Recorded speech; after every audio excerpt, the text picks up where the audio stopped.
Here on campus at York, it is quite a diverse student population. So in order for everyone to feel inclusive, we need to have a better understanding of who we are.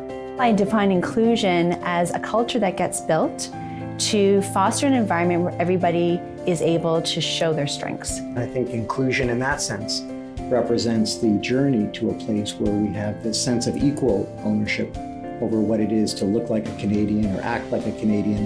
One of the things that's really important about inclusion in this particular country is when we come to defining things is the bringing together of all of the people in this country who are thinking about inclusion and having them have a conversation about what inclusion means to them. An inclusive campus is a campus in which everybody, that's students, faculty, and staff, everybody feels that they are treated equally, equitably.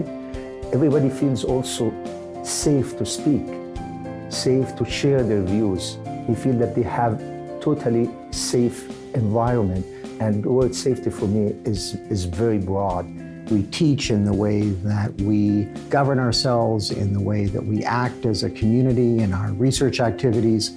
All of that is the place where inclusion happens or where we fail to be advancing that aspiration and that goal.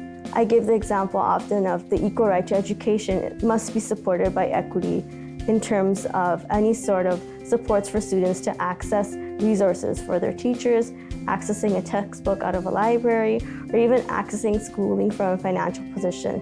I look around the room and I think it's also thinking about who isn't there when you're thinking about inclusion, because you can just get so used to the status quo. So people are actually part of decision making and feel safe to be able to speak their mind and say what they need to say. Et pour moi, l'inclusion, c'est maintenir et se lutter pour assurer la sécurité psychologique et un sentiment d'appartenance pour tous les membres d'une communauté, surtout par l'entremise du dialogue, de l'écoute active et par l'action communautaire. Donc, c'est vraiment vivre les valeurs de la diversité et de l'équité. There is a growing body of research, both Canadian and international, showing that diverse groups, whether by race or gender, are more likely to make better decisions, more innovative decisions. And this should really resonate with our common sense. We know that when individuals have a chance to share their thoughts, to share their ideas, to have their voice heard, to have their voice asked of them, then in fact they bring about much better results for the university, much better research, much better outcomes, much better results and ideas. Diverse groups are more likely to bring different life experiences and different lenses to problem solving, more likely to bring different assumptions or question group member assumptions, and for this reason are also more likely to stumble across the kind of complexity and novelty that drives curiosity and ideas. You know, a top priority in our university academic plan is for York University to become increasingly research intensive, and we do very well now on our research impact. And when we think about that success, our commitment to inclusion is so fundamental. We're interested in attracting the very best faculty, student, staff from around the world, and that is contributing to York's leadership in the area of research. Inclusion is critical to the future of Canada. It's critical to our success as a socially cohesive entity. But what I think the linchpin is that we need to ensure that it's much more than just inclusion or toleration of difference. I think you need to work on integration, valuing, respecting, and celebrating difference if you actually want to give meaning to this concept of inclusion. The future in 5 years, 10 years, 15, 25, 50 years is that Canada is going to have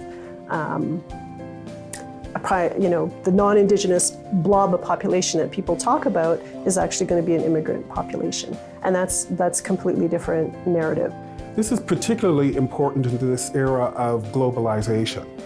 Local problems carry within them national and international implications and applications.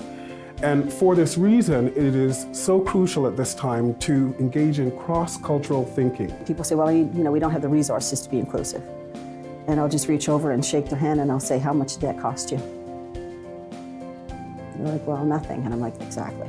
Because inclusion isn't necessarily about buying people off.